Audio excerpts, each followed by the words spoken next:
8 for getting my stepsister and her family banned from Christmas.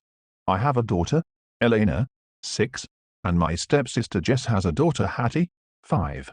Me, my husband, Jess, and her husband Paul are all staying at our parents' house over the Christmas period. For context, Paul arrived a day after the rest of us, very late at night because he does shift work and worked late before driving to our parents. The next morning, the girls were playing in Eleanor's room at about 10 a.m. The adults were all downstairs, except Paul because he was sleeping, and my stepdad was out. Suddenly, we heard Paul shouting. This is not too unusual, if unpleasant, but this episode sounded particularly bad, so we got up.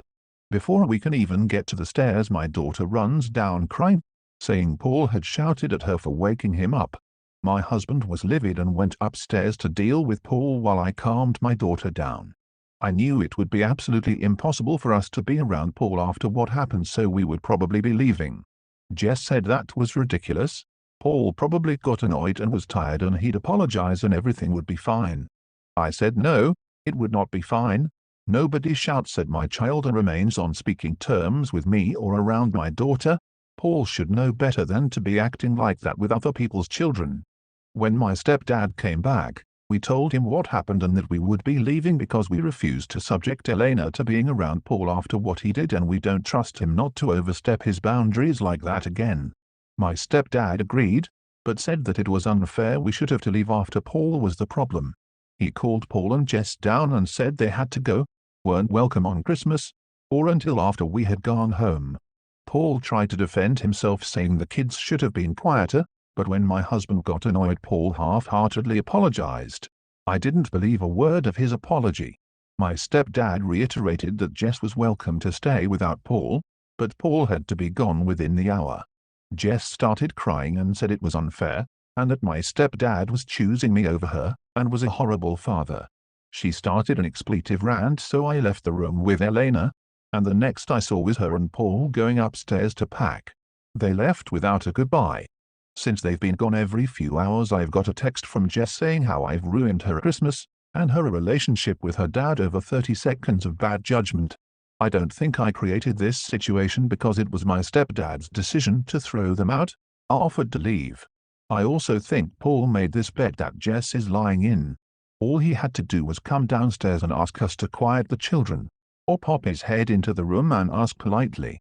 Nevertheless, I do feel bad that Jess is stuck in the middle, and that Hattie won't see her grandparents on Christmas because of this. Did I overreact? Would Paul apologizing have been enough? Edit. Re the kids being unsupervised. I was upstairs with them, and we were all going down to do some baking. The girls asked for 10 more minutes to continue playing before coming down, so I went down to get all the stuff ready in the kitchen. They weren't on their own for hours on end. They were playing with a large dollhouse in Eleanor's room, hence why they were not playing downstairs to start with. Edit 2. I don't think this will change the responses, but someone said this needed to be in the main post. Re Paul's history of yelling. Paul yells at his daughter Hattie quite a lot, in a way I would describe as quite vicious. We have all been made uncomfortable by Paul's outbursts, and more than once I've had to bite my tongue because I just think his conduct is unacceptable, but I do because he and Jess are the parents. Maybe I did overreact, but imagining him shouting at my daughter, the way I've seen him shout at his, made me sick and angry. 8 for telling my parents we are not spending Christmas together again.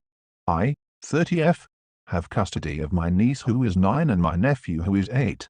My brother is their father. Their mother died when my nephew was born.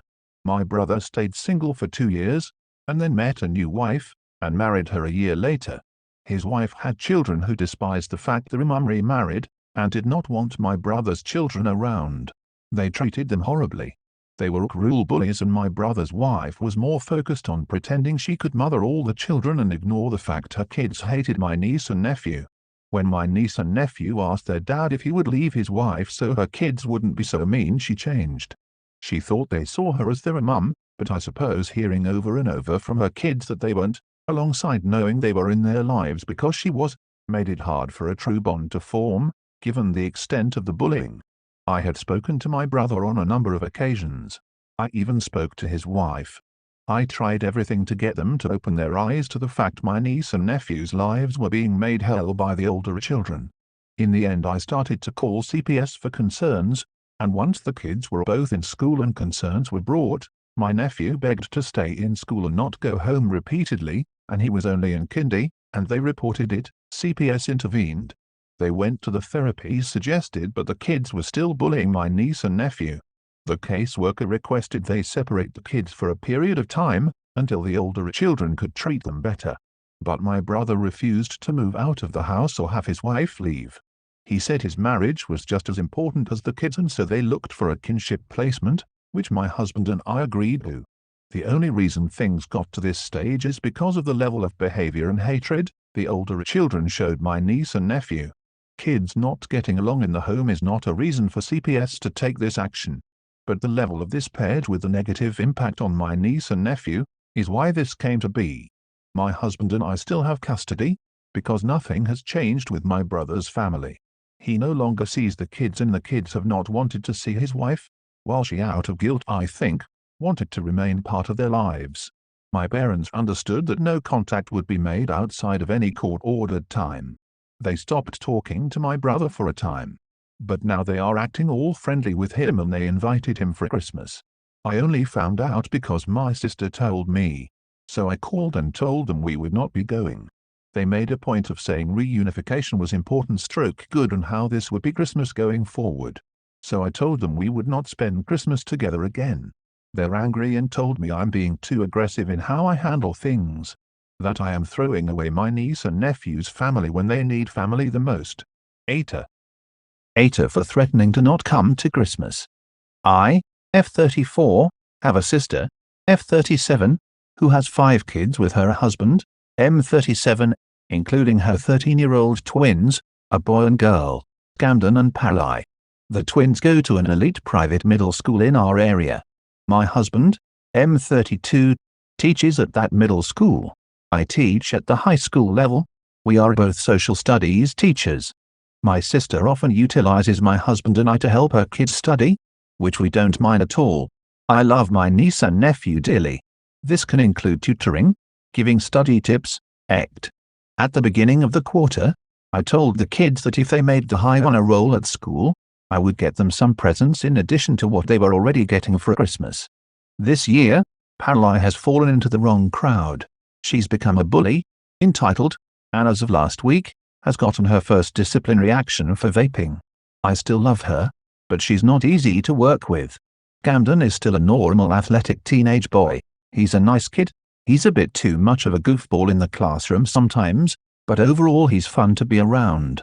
The school they go to prides itself on giving the students challenging work, and the assignments can be a bit overwhelming, so I always offer to help. For a history, for their midterm, they needed to write a 10-page paper on any topic in government they wished. They had more than a month to do it.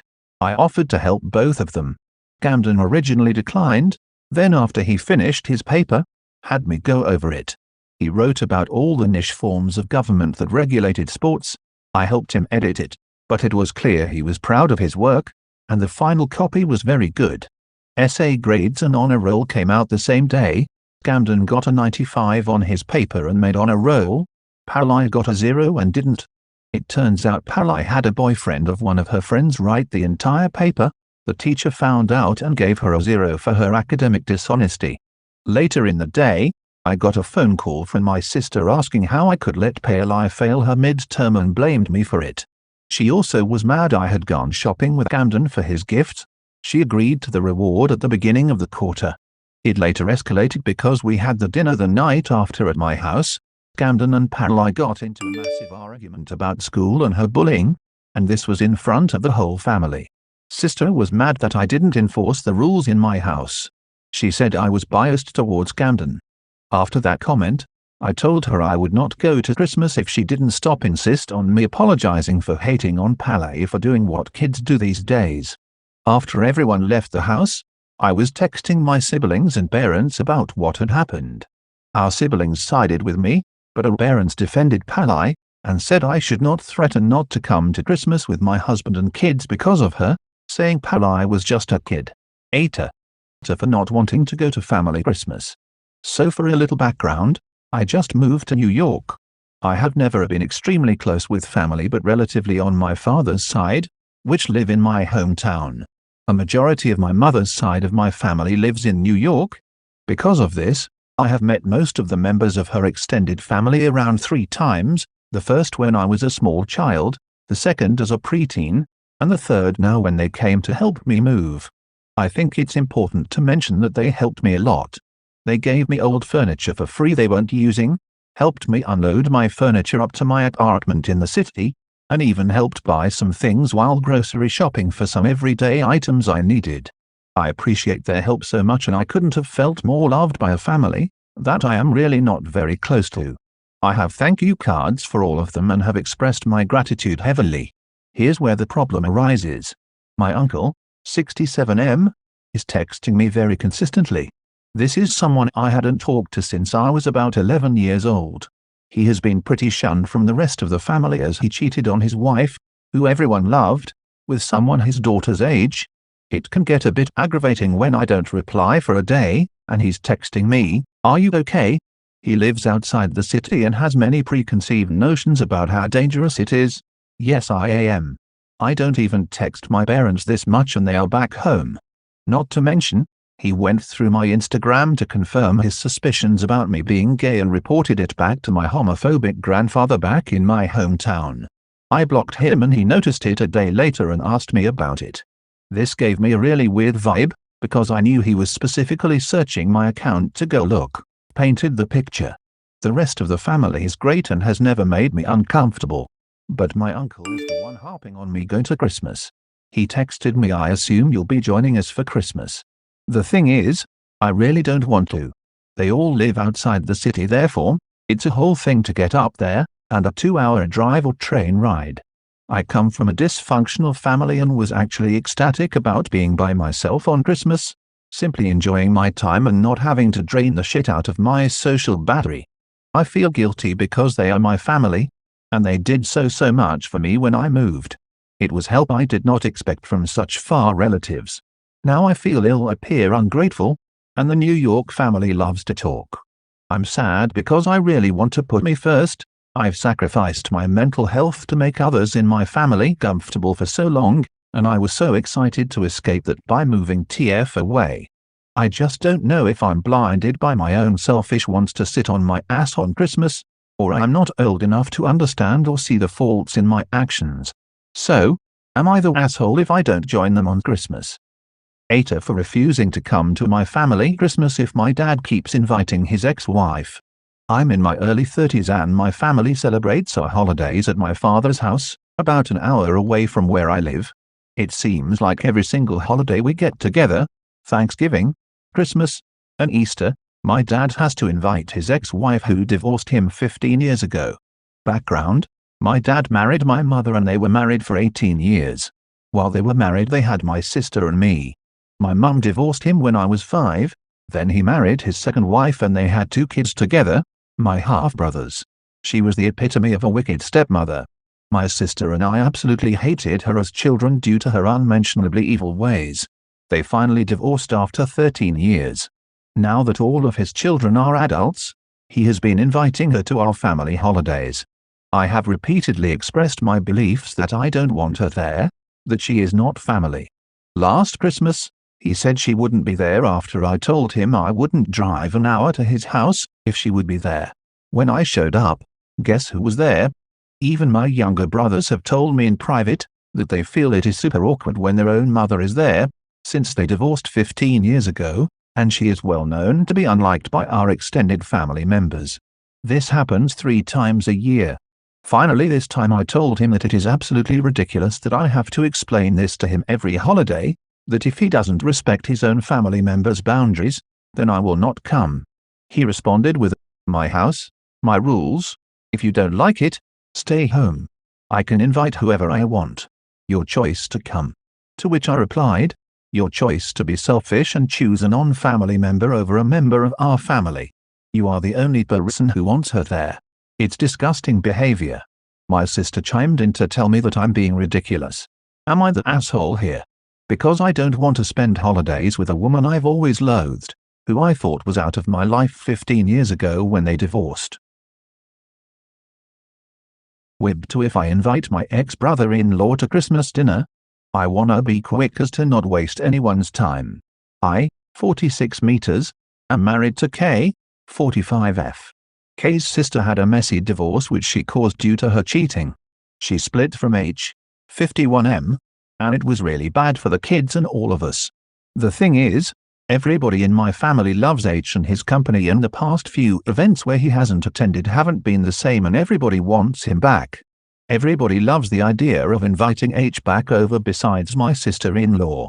I'm really good friends with H, and although we are no longer family, I can still be good friends, right? I might make an announcement soon of inviting H to Christmas dinner as a friend. Would I be in the wrong here? WIBTA.